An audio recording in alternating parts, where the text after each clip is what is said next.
All right, we'll go ahead and call this meeting to order. We are behind schedule after having a robust conversation in the work session regarding the county school facility plan and its impact on Red Bank. But now we'll move on to regular city business. If you would call the roll for us, Ms. Sheldon. Mayor Holly Berry. Here. Vice Mayor Stephanie Dalton. Here. Commissioner Jamie Fairbanks Harvey. Here. Commissioner Pete Phillips. Here. Commissioner Hayes Wilkinson. Here. For today's invocation, please join me in a moment of silence to reverently collect our thoughts, pray, and ready ourselves for this meeting and the duties to which we have been called.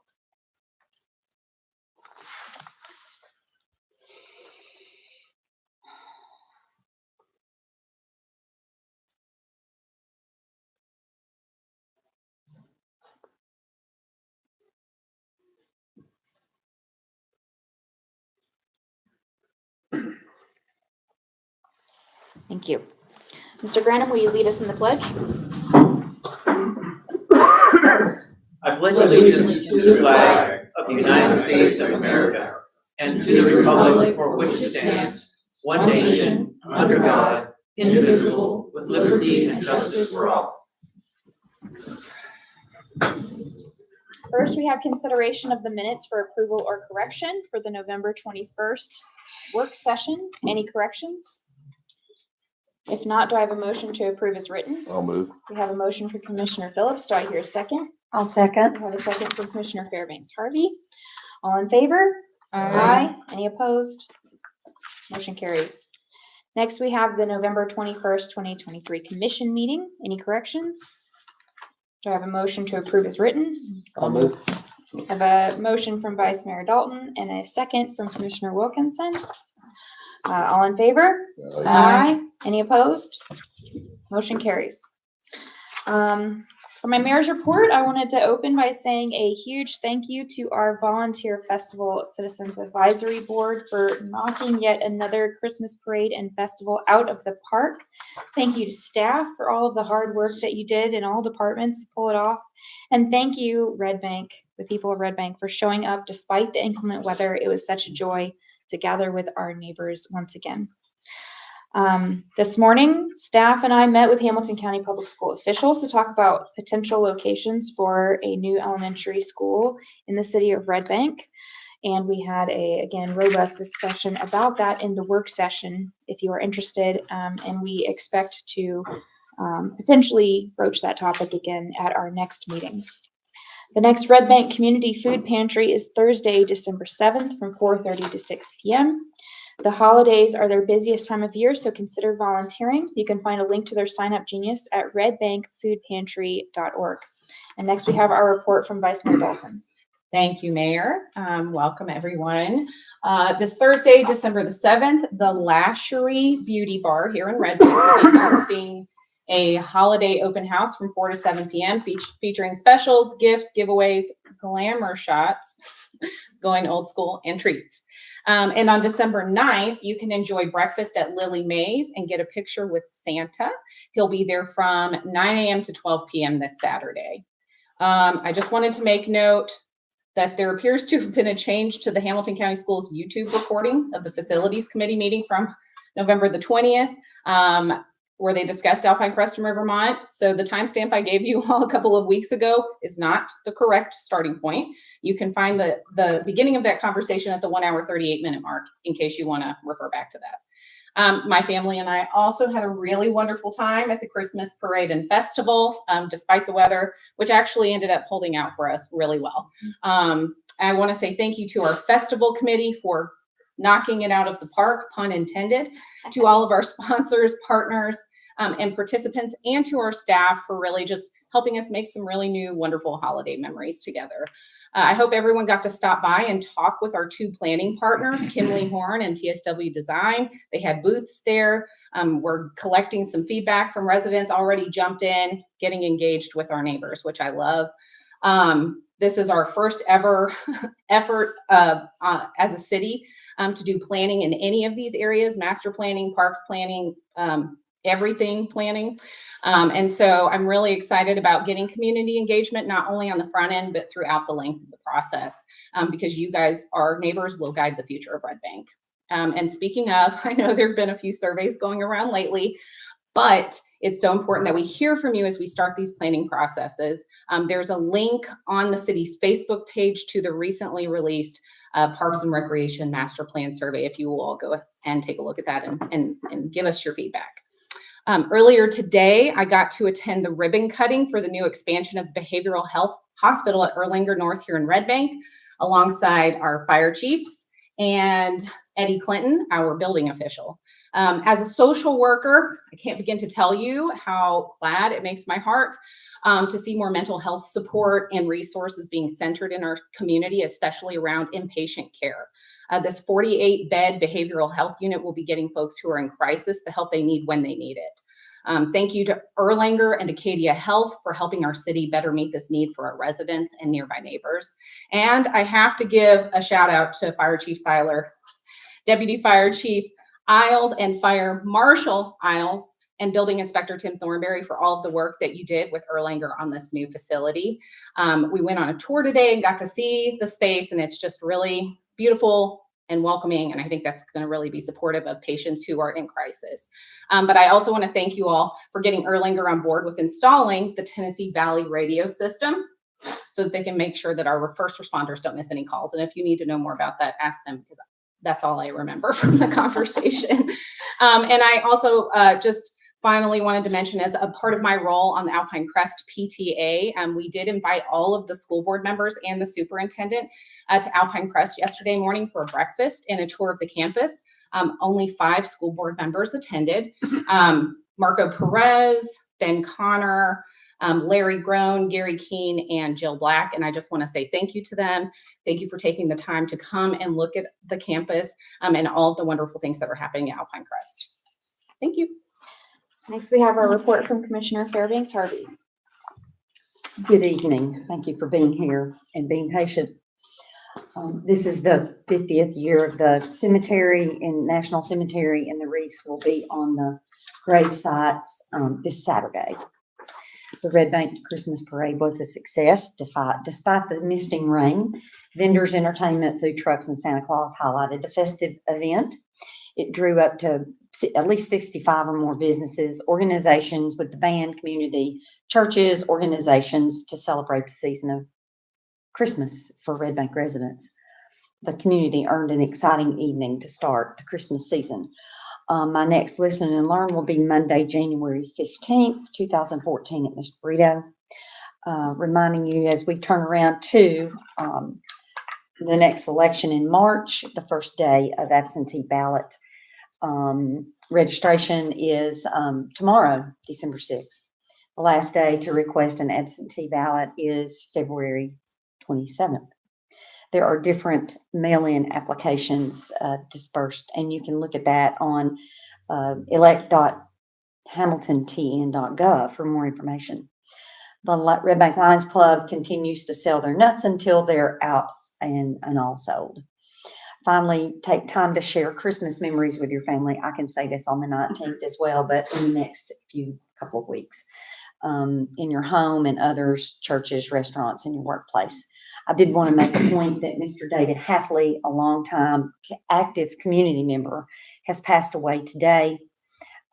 There's an obit out on his longstanding history with Red Bank. He will be missed. Thank you. Thank you. And next, our report from Commissioner Phillips. Yes, welcome everybody. Thank you for coming. Thank you for your patience. Yes, the Red Bank Parade was a success. I think that you did better ordering the weather last year than this year, but it was still a warm, beautiful night, and I don't know if anybody else had fun, but I had a blast. So I'd like to thank for the staff and the volunteers that put that all together. That's it's wonderful. I think we have several in here that are on the board. So thank you very much, and that pretty much concludes my report. Thank you. And our next report from Commissioner Wilkinson. Okay, thank you. Thank you guys for bearing with us tonight. It's a little later than usual. I'll keep it very short. There are a couple hiring opportunities from the city. We're hiring a police officer and a light equipment operator. So check out the city's website and or contact the city if you need additional details. I hear it's a great place to work, and I think that they've made that pretty evident. So proud of our city. There will be a EPB pole replacement going on close to the intersection of Dayton and Morrison Springs. So just keep an eye out for a change in traffic pattern tomorrow morning. They'll start after rush hour, and hopefully they'll be finished this week. Lastly, Sorba is a nonprofit in the area that I'm proud to be a part of. But they are having their 20-year anniversary fundraiser this Friday at 6 p.m. at the Boneyard Bar on Station Street downtown. In the last 20 years, they have gone from 7 miles of trail in the region up to 150 plus. They do a lot for trail advocacy and maintenance in the area. At the fundraiser, there will be prizes, a raffle, live music, and it'll be $40 to attend. But all that money goes right back to the organization. So I'll be there. Cool. That's all I've got. Thank you, guys. Next, we have our report from our city manager, Mr. Martin Gren. Thank you, Mayor.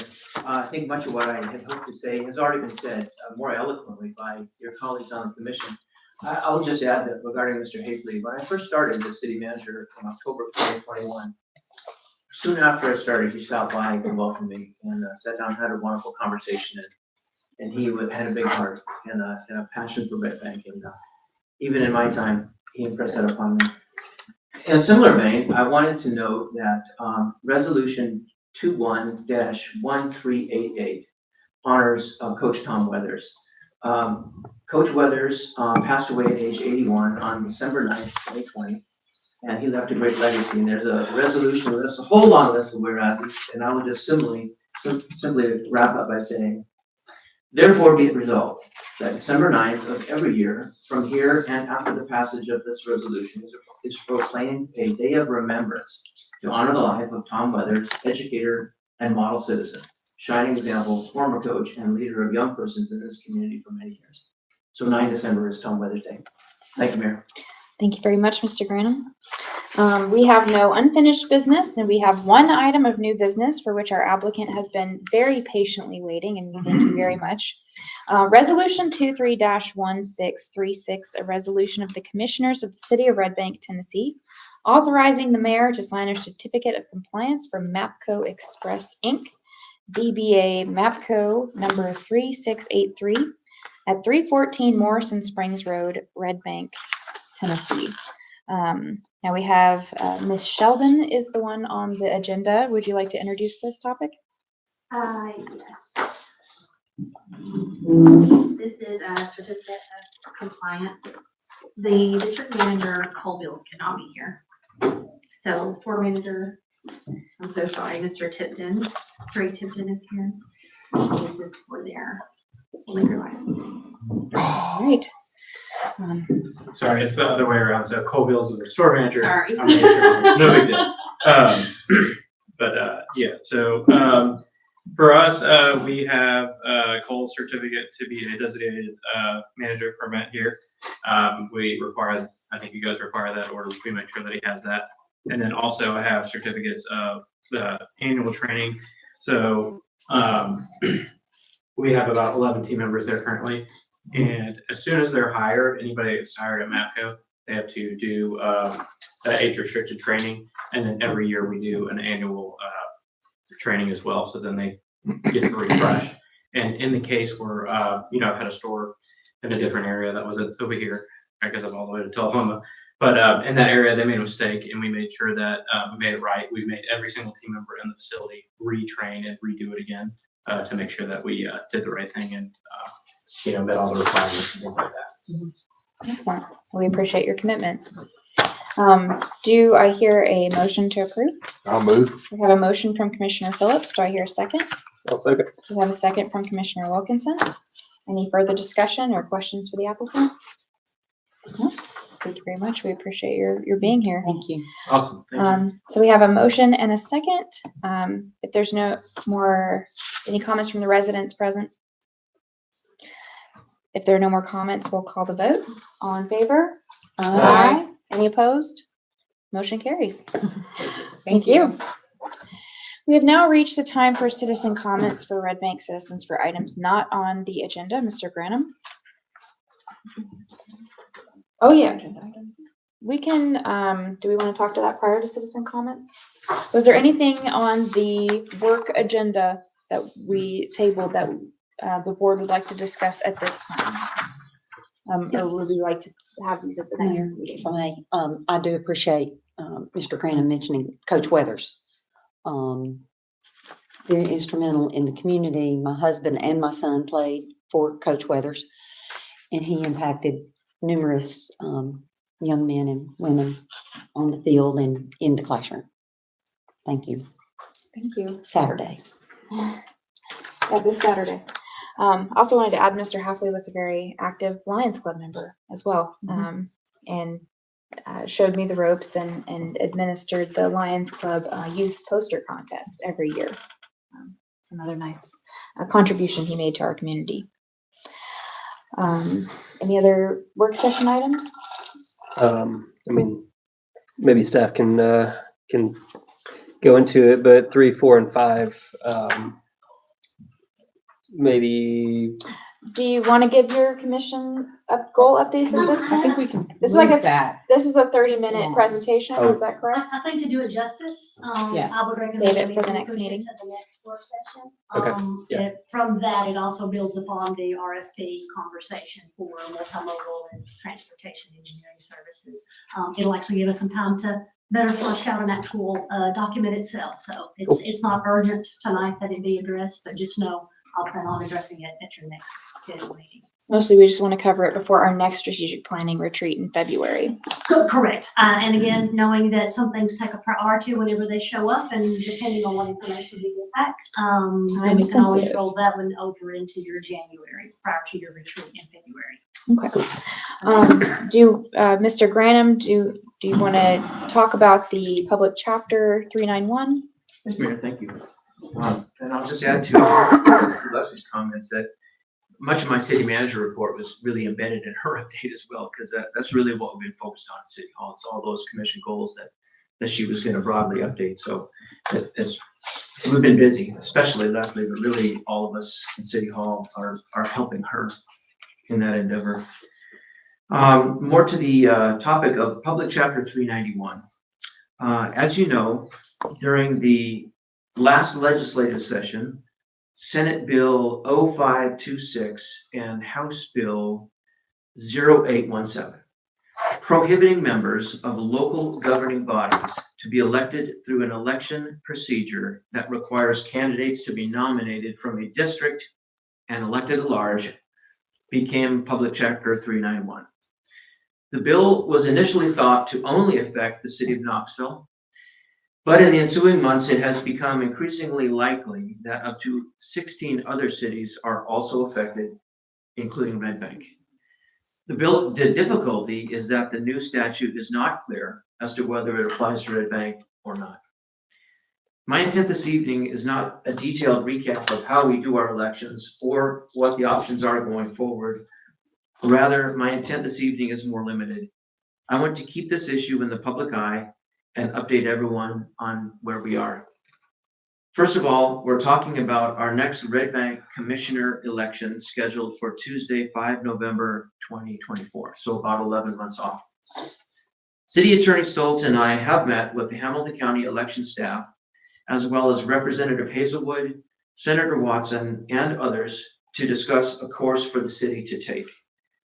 The position of Hamilton County election staff is they will conduct the election as we request. To that end, they are asking and we notify them of how we intend to conduct the next election by the first week in April of 2024. So that's really a hard date for us to remember. We have to have a plan. And it actually translates into a letter from our city attorney every election cycle to the Hamilton County Elections Commission on how, here's the seats up and how we want to do this. So we have a hard date of the first week in April 2024.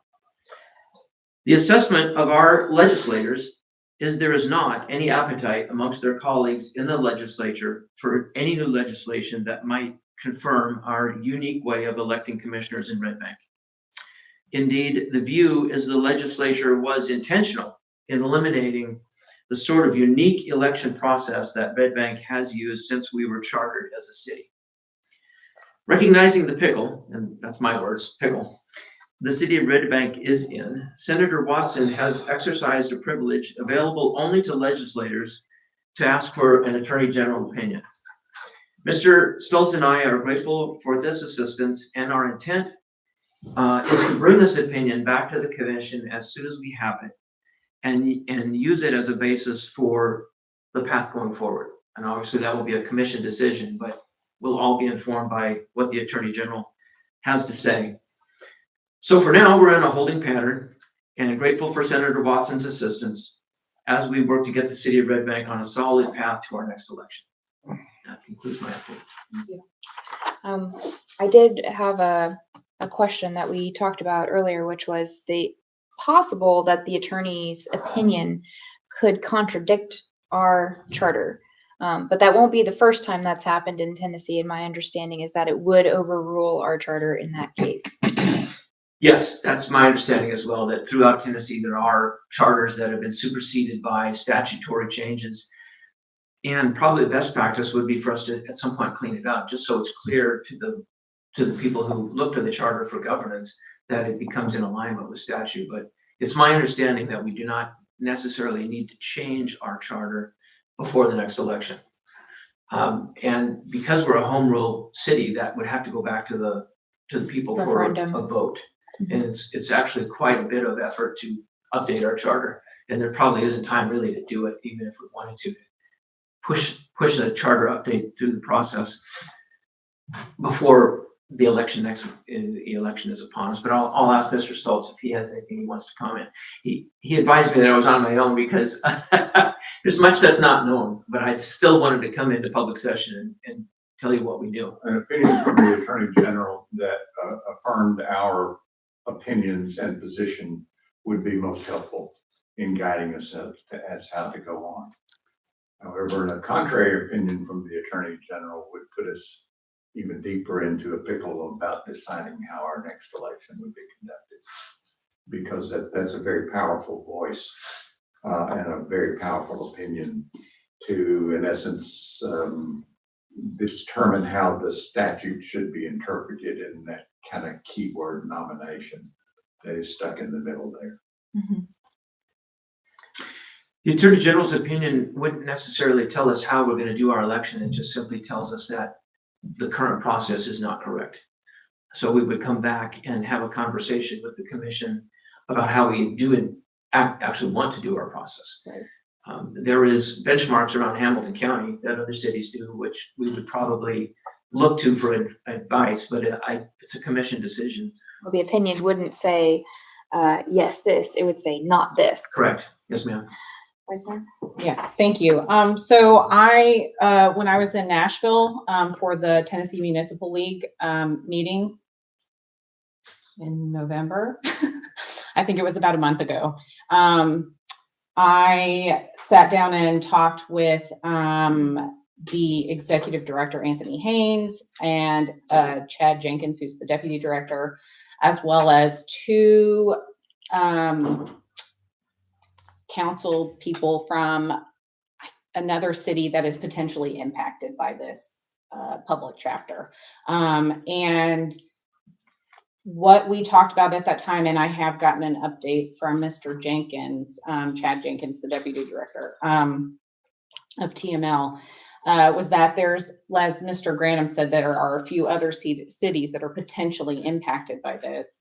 One of the other cities is Clinton, Tennessee, and they have prepared with their attorney a letter with their legal opinion of this chapter and how it may or may not apply to, or how they don't, in their perspective, it doesn't apply to them. And they have actually sent that to the state elections coordinator, who actually has the final say. And so, but what I was told when I asked about, because I talked about the potential for the opinion from the Attorney General, Mr. Jenkins told me that most likely what would happen is the elections coordinator would communicate with the attorney general, because whatever opinion that they ultimately issue would, if there was any kind of lawsuit in the future, the attorney general would have to defend that. So I just wanted to let you all know that the state elections coordinator is currently reviewing Clinton's letter. And so if they do end up, let's just say they issue an opinion and say, yes, we agree with you, or yes, we agree with this opinion. I don't know how they do it legally. Sorry, Mr. Stoltz, I'm probably butchering that, but that would essentially cover all of the other municipalities that are potentially impacted by this chapter. So public chapter. I just wanted to share that. If you had written information, I'd like to have that. If Sure. you could share that with me. He just sent me the email saying that the state elections coordinator is reviewing the letter. He didn't actually send me the letter, so I haven't seen that. When the city manager mentioned that we had met with the Hamilton County election officials, at that point in time, in a 2.5-hour conference or so, we did contact the state election commissioner office by telephone and spoke to, I believe it was his chief deputy. Okay. And they were already well familiar with the issue and the conundrum, and gave an off-the-cuff opinion that they thought that the legislation was probably valid, and that they thought that it would require us to revise the way we did our election. But that was a verbal thing. So the written opinions may be more definitive, and well, gee, I'd love to have it. Sure. Love to have whatever's going on. Maybe, I mean, I don't know if it's possible if we reached out to Clinton, if they would share that, what they Well, even. I feel like they probably would. It'd be public information. That's right. And That's true. it wouldn't, I don't think it would be any difficulty to contact their city attorney. and Sure. Probably get all that information. Yeah. I don't know who that individual is, but it's not hard to find out. Yeah. Okay. You can share whatever you have. Mhm. I would appreciate it. Absolutely. All right. Any other discussion before we move to citizen comments? Is there a timeline to that in any way, or just waiting for the state to solidify that? Yeah. Or did I miss that? Timeline becomes the requirements of the election calendar. Yeah. For next Okay. year. Okay. And the qualifying petitions, and that sort of thing. Are we fairly confident we'll get the Attorney General opinion prior to April deadline? Yes, No. ma'am, I'm not.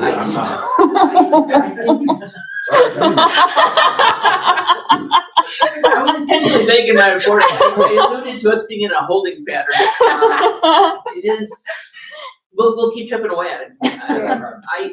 When we make phone calls, people pick up the phone and talk to us on the other end. So we're not being frozen out, but getting an answer is Yeah. is a little bit vexing. Well, it's a big, I mean, if that would cover multiple city election procedures. So yeah, that's a significant opinion that needs to be. Yes, ma'am, and I think that I mentioned a conundrum. What the issue is that the legislation isn't really clear. It's pretty clear if you apply it to Knoxville, but as these Yeah. other scenarios came in, it's less clear. That's right.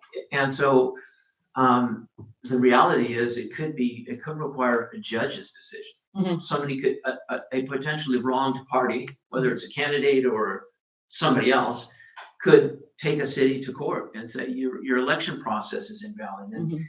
we just don't know if that would happen here or anywhere or if ever, but that's the risk, is that we're in kind of a gray area. It's a lot of people who are very smart really feel like we should change how we do our elections in Red Bank. But that's not really a definitive answer for us to violate our charter and actually do the election that doesn't comply with our home rule charter. Mhm. So we're kind of in a neither here nor there state. Okay. Thank you for that. Thank you. Complicated. Yeah, I appreciate you guys navigating this sticky issue for us. I'm just glad I don't have, oh, no.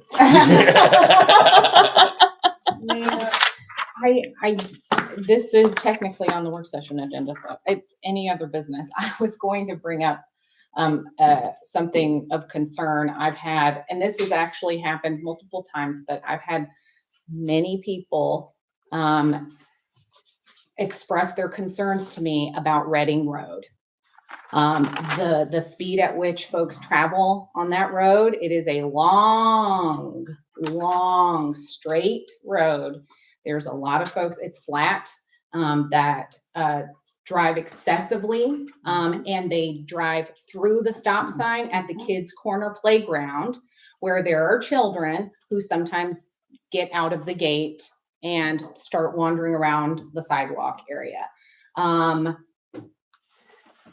I know we have lots of planning efforts starting to be underway, but after what happened recently on Fraser Avenue, it felt very urgent to me when somebody just again reached out to me and said, I just saw somebody going 50 miles plus speed through the stop sign and didn't even slow down at the kids' corner playground, at that intersection. So I needed to bring this up so that we can talk about, I don't know if there are interim measures that we can take while we're looking at maybe potentially road redesigning. I don't know, a roundabout maybe would be very useful there, and maybe other spots, speed bumps, I don't know, something. So I wanted to bring that to y'all's attention. I know you already know about it, probably have heard similar concerns. You mind if I comment? Please, go ahead. There's a couple of areas, I think it's no surprise to anybody that some of these streets that parallel Dayton Boulevard, people jump up onto them and go way too fast. Reading is one of several. Linden comes to mind. Ashmore, Tacoma, and others.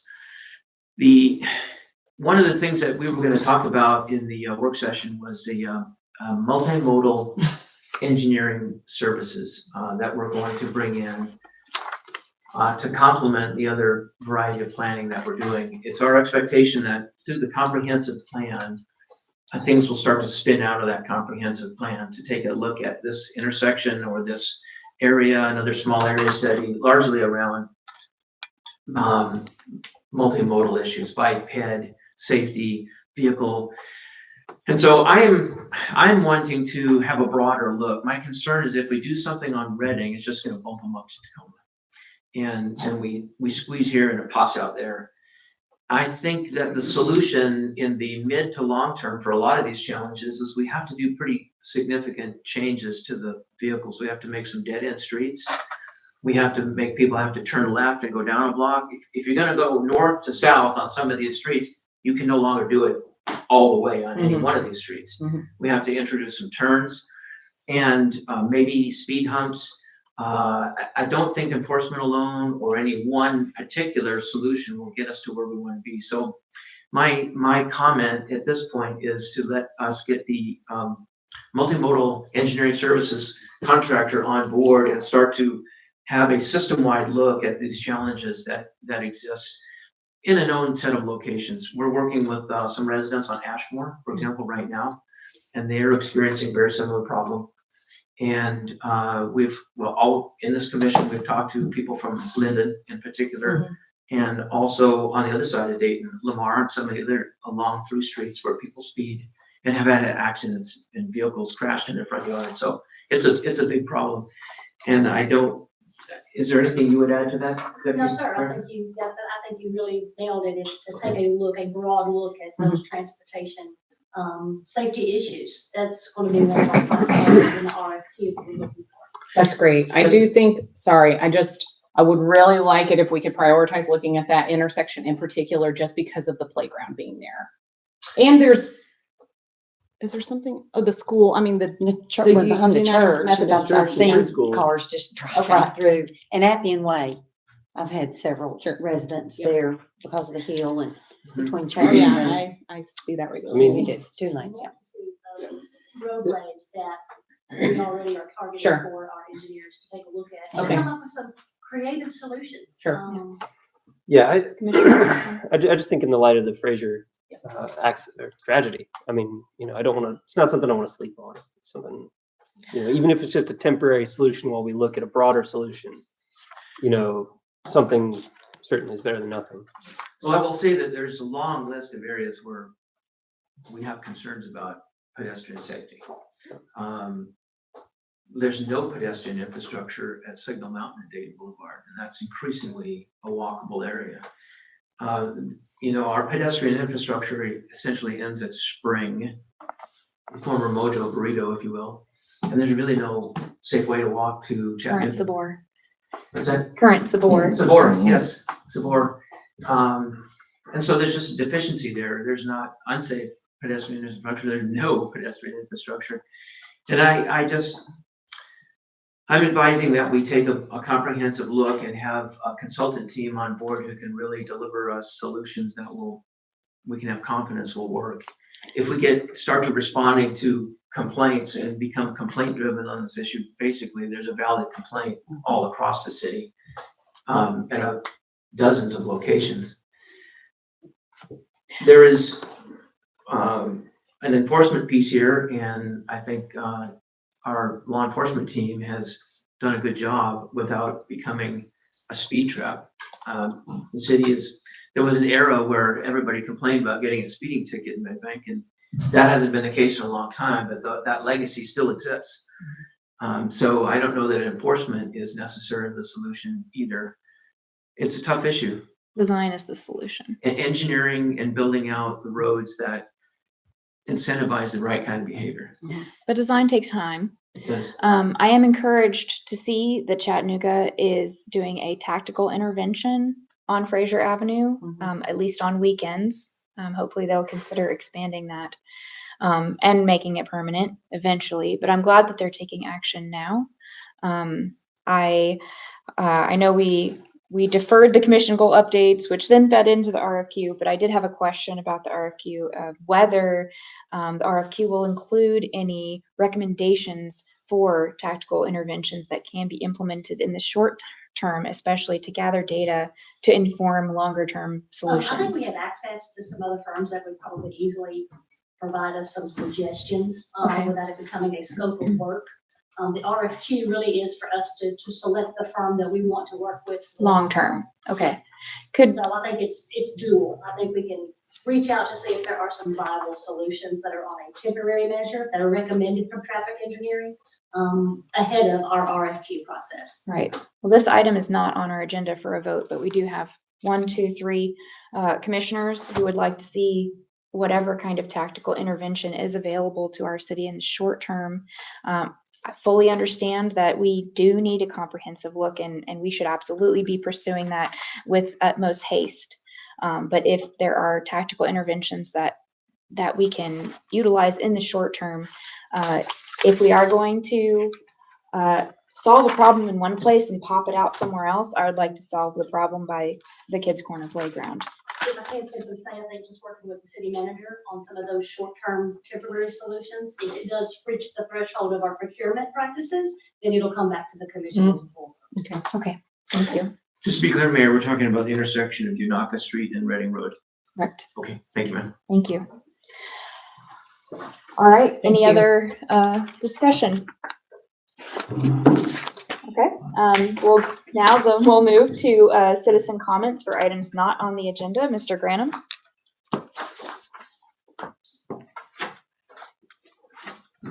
Thank you, Mayor. This is the time for citizen comments. Please observe these rules for comments. Comments are limited to 3 minutes or less, and the city recorder will operate the timer visible on dais. Please respect her direction and conclude any comments if time expires. All comments should be addressed to the board as a whole and not to a particular commissioner, city staff, or the audience. The commission is here to listen, not necessarily to respond or engage in back and forth, so please do not expect a reply during public comment. At this time, citizens are invited to the podium. Please begin by stating your name and address.